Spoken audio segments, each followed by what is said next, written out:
ನಮಸ್ಕಾರ. ನಾನು ಇವತ್ತು ಬ್ರಹ್ಮಚೈತನ್ಯ ಮಹಾರಾಜರು ಹೇಳಿರುವ ಪ್ರವಚನ ಮಾರ್ಚ್ 30 ದಿನದ ಓದ್ತಾ ಇದ್ದೀನಿ, ಕೇಳಿ. ಯಾವ ಮನೆಯಲ್ಲಿ ಶಾಂತಿ, ಆ ಮನೆಯಲ್ಲಿ ಭಗವಂತನ ವಸತಿ.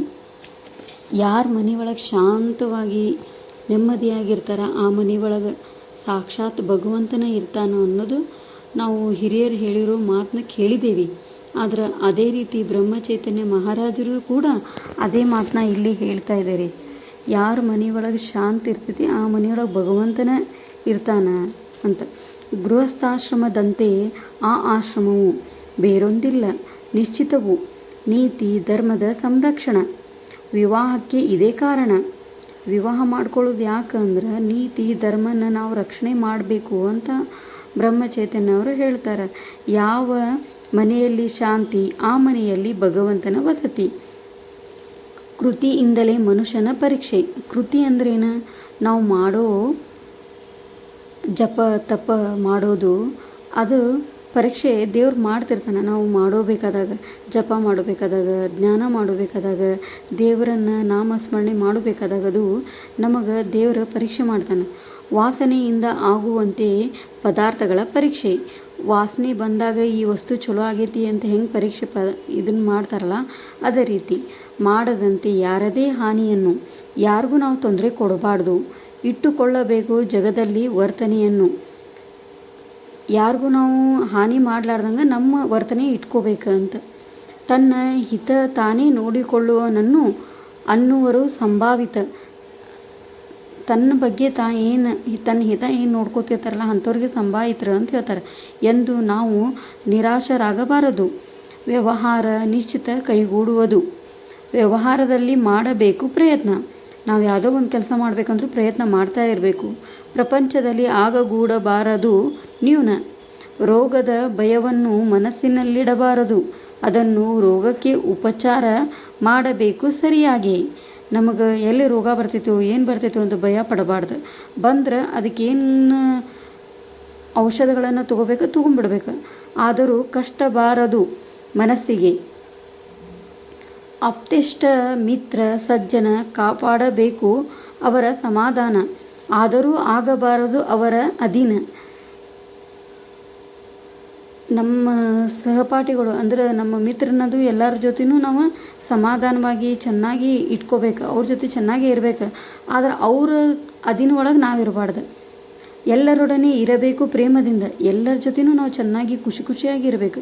ಚಿತ್ತ ದುಶ್ಚಿತವಾಗಬಾರದು ಯಾವುದೇ ಕಾರಣದಿಂದ. ನಮ್ಮದು ಬುದ್ಧಿಮಟ್ಟ ಚಂಚಲ ಆಗಬಾರ್ದು. ಮಮತ್ವ ಇಡುವೆವು ಎಲ್ಲಿ ಪ್ರೇಮ ಉಂಟಾಗುತ್ತದೆ ಅಲ್ಲಿ. ಸ್ವಾರ್ಥಕ್ಕೆ ಮಾನ ಹೆಚ್ಚಾದಲ್ಲಿ ಸಮಾಧಾನಕ್ಕೆ ಮಾನವಿಲ್ಲ. ಸ್ವಾರ್ಥ ಅನ್ನೋದು ಎಲ್ಲಿ ಜಾಸ್ತಿ ಆಗ್ತೈತಲ್ಲ, ಅಲ್ಲಿ ಸಮಾಧಾನಕ್ಕೆ ಇರೋದೇ ಇಲ್ಲ ಅಂತ ಅರ್ಥ. ಆ ಮನೆಯಲ್ಲಿ ಸಮಾಧಾನ ಪಡಿಸಿದರೆ ಮಾತ್ರ ಎಲ್ಲರ ಮನಸ್ಸನ್ನು ಸುಖಗೊಳಿಸಲು ಬರುತ್ತದೆ. ಸರ್ವರನ್ನು ಗಂಡ ಹೆಂಡತಿ ಸುಖವಾಗಿರಬೇಕು. ಮನದಲ್ಲಿ ರಾಮನನ್ನು ಚಿಂತಿಸಬೇಕು. ಇಬ್ಬರೂ ಪ್ರೇಮದಿಂದಿರಬೇಕು. ಯಾವಾಗಲೂ ಆನಂದದಿಂದಿರಬೇಕು. ಪರಸ್ಪರ ವರ್ತಿಸಬೇಕು, ದುಃಖವಾಗದಂತೆ. ಇನ್ನೊಬ್ಬರಿಗೆ ನಾವು ಅಂದರೆ ಗಂಡ ಹೆಂಡತಿ ಹೆಂಗಿರಬೇಕು ಅಂತ ಬ್ರಹ್ಮಚೈತನ್ಯ ಅವ್ರು ಹೇಳ್ಯಾರಂದ್ರೆ, ಇನ್ನೊಬ್ರಿಗೆ ನಾವು ದುಃಖ ಕೊಡಬಾರ್ದು. ಗಂಡ ಇದ್ದರೆ ಹೆಂಡತಿ ಕೊಡಬಾರ್ದು, ಹೆಂಡತಿ ಇದ್ದರೆ ಗಂಡ ದುಃಖ ಕೊಡಬಾರ್ದು. ನಡೆದುಕೊಳ್ಳಬೇಕು ಚಿಂತೆಯಾಗದಂತೆ. ಮನೆಯಲ್ಲಿಯ ಜನರು ತಪ್ಪಿದಾಗ ಪ್ರಾಯಶ್ಚಿತವಾಗಬೇಕು ನಿಜ ಅವರಿಗಾಗ. ಆದರೆ ಇರಬಾರದು ಅದು ಕೊನೆಯವರೆಗೆ.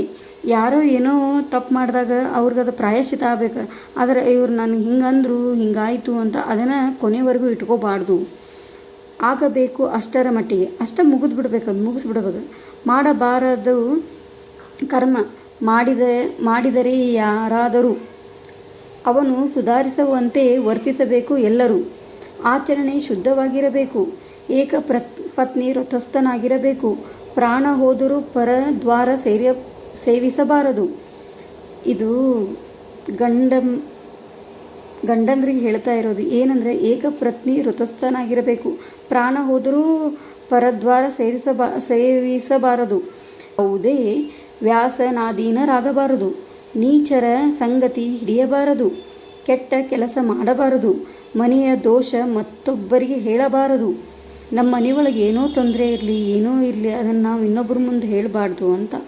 ನಮ್ಮ ದೊಡ್ಡಸ್ತಿಕೆ ನಾವು ಕಳೆದುಕೊಳ್ಳಬಾರದು.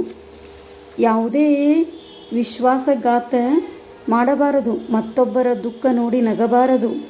ದೇಹ ದುಃಖದಲ್ಲಿ ತ್ರಸ್ತರಾಗಬಾರದು. ಮಾಡಿದ ಉಪಕಾರ ನುಡಿಯಬಾರದು. ಜೋಪಾನ ಮಾಡಬೇಕು ಮಕ್ಕಳು ಮರಿಗಳನ್ನು. ಪ್ರಪಂಚದಲ್ಲಿ ಎಂದಿಗೂ ಹೊಂದಬಾರದು ಉದಾಸೀನತೆಯನ್ನು. ಎಲ್ಲರೊಡನಿರಬೇಕು ಪ್ರೇಮದಿಂದ. ಸುಖವಾಗುವುದು ನಿಸ್ವಾರ್ಥದಿಂದ.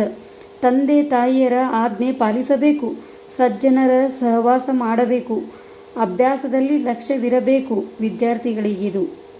ಮಕ್ಕಳೇ ಕೇಳಿ, ಲಕ್ಷ್ಯ ಕೊಟ್ಟು ಅಭ್ಯಾಸ ಮಾಡಬೇಕು ಅಂತ ಬ್ರಹ್ಮಚೈತನ್ಯ ಮಹಾರಾಜರು ಹೇಳ್ತಾರೆ. ಭಗವಂತನ ನಾಮಸ್ಮರಣೆ ಮಾಡಬೇಕು. ಭಗವಂತನ ನಾಮಸ್ಮರಣೆ ಮಾಡ್ತಾ ಇರಬೇಕು ಅಂತ ಹೇಳಿದ್ದಾರೆ. ತಿಳಿಯಬಾರದು ನಾಮಕ್ಕಿಂತ ಬೇರೆ ಸಾಧನ. ನಾವು ಆ ಸಾಧನೆ ಈ ಸಾಧನೆ ಏನು ಸಾಧನೆ ಮಾಡಿದ್ರೂ ನಾವು ನಾಮಸ್ಮರಣೆಯನ್ನು ನಮಗೆ ನಿಜವಾದ ಸಾಧನೆ ಅನ್ನೋದು ನಮ್ಮ ತಲೆ ಒಳಗೆ ಇಟ್ಕೊಂಡು ನಾವು ಬೇರೆ ಎಲ್ಲ ಕೆಲಸನೂ ಮಾಡಬೇಕು. ಪತಿಯೇ ಪತಿವ್ರತೆಗಿರುವಂತೆ ಪ್ರಮಾಣ. ನಾಮಕ್ಕಿಂತ ಬೇರೆ ಸತ್ಯವೇನೂ ತಿಳಿಯಬಾರದು. ಅಂದರೆ ರಾಮನು ನಮ್ಮವನಾಗುವುದು ಇದೇ ಸಾಧು ಸಂತರ ವಚನ. ಯಾರೂ ತಿಳಿಯಬಾರದು ಅಪ್ರಮಾಣ. ಮಾಡುತ್ತಿರುವಾಗ ಯಾವುದೇ ಕೃತಿ ಕಾಯ್ದುಕೊಳ್ಳಬೇಕು ಮನಸ್ಸಿನ ಶಾಂತಿ. ಯಾವುದೇ ನಾವು ಜಪ ಮಾಡ್ತೀವಿ, ಕೃತಿ ಅಂದರೆ ಜಪ ಮಾಡೋದು ಹೇಳ್ದಲ್ಲ, ಆಗಲೇ ಮೊದಲಿನ ಹೇಳ್ದಂಗೆ ನಾವು ಯಾವಾಗಲೂ ಮನಸ್ಸನ್ನು ಶಾಂತವಾಗಿ ಇಟ್ಕೋಬೇಕು ಅಂತ ಬ್ರಹ್ಮಚೈತನ್ಯರ ಮಹಾರಾಜರು ಇದನ್ನು ಹೇಳಿದ್ದಾರೆ, ಈ ಮಾತನ್ನು ಹೇಳಿದ್ದಾರೆ. ಇದನ್ನು ಕೇಳಿದ್ದಕ್ಕೆ ಹೃದಯಪೂರ್ವಕವಾಗಿ ಧನ್ಯವಾದಗಳು.